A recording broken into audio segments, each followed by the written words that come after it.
క్రీస్తునందున్న ప్రియులకు ప్రేమతో వందనాలు తెలియజేస్తున్నాను.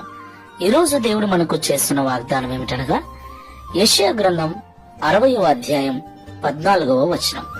నిన్ను తృణీకరించు వారందరూ వచ్చి నీ పాదముల మీద పడెదరు. ఆమేన్.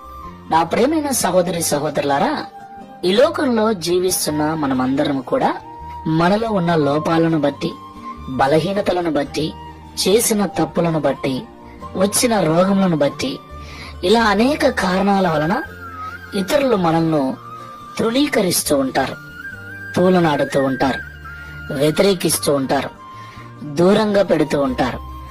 అసలు మనల్ని పట్టించుకోకుండా, ఎవరు కూడా మనల్ని ప్రేమించకుండా, ఏమాత్రము లెక్కలేని వారిగా, విలువలేని వారుగా మనల్ని చూస్తూ ఉంటారు. ఆ సమయంలో నిజంగా ఎంత బాధగా, ఎంత ఇబ్బందిగా ఉంటుందో కదా. ఆ బాధ వర్ణనాతీతం. ఎవరు పట్టించుకున్నటువంటి స్థితి, ఒంటరి జీవితం.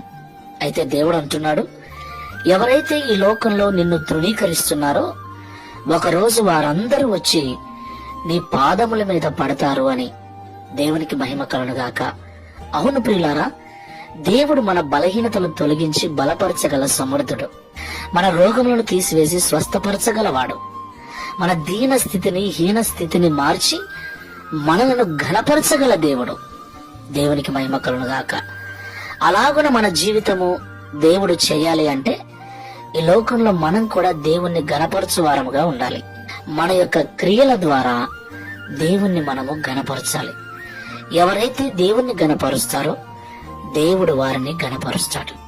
ప్రార్థన చేసుకుందాం. కృపాసత్య సంపూర్ణమైన ప్రభువా, మీకు స్తోత్రాలు చెల్లిస్తూ ఉన్నాం. ఈ ఉదయకాల సమయంలో మాతో మీరు మాట్లాడిన ప్రతి మాటను బట్టి వందనాలు చెల్లిస్తున్నాం.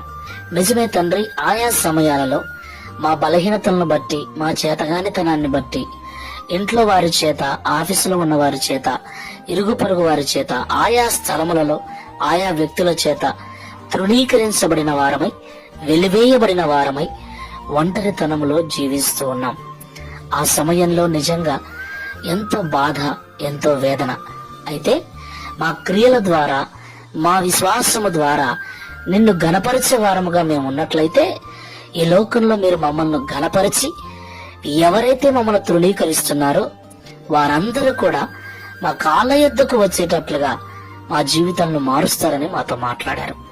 ఈ ప్రార్థనలో ఏకీవిస్తున్న వారిలో ఎవరైనా అలాంటి దీన స్థితిలో ఉన్నట్లయితే, తృణీకరిస్తున్న వారి మధ్యలో, వెలివేసిన వారి మధ్యలో ఘనంగా బ్రతుకుటకు సహాయం చేయమని, తద్వారా ఈ దిన వాగ్దానమును మా అందరి జీవితంలో నెరవేర్చి మీ నామమును మహిమపరచుకునమని యేసు నామములో ప్రార్థిస్తున్నాము తండ్రి.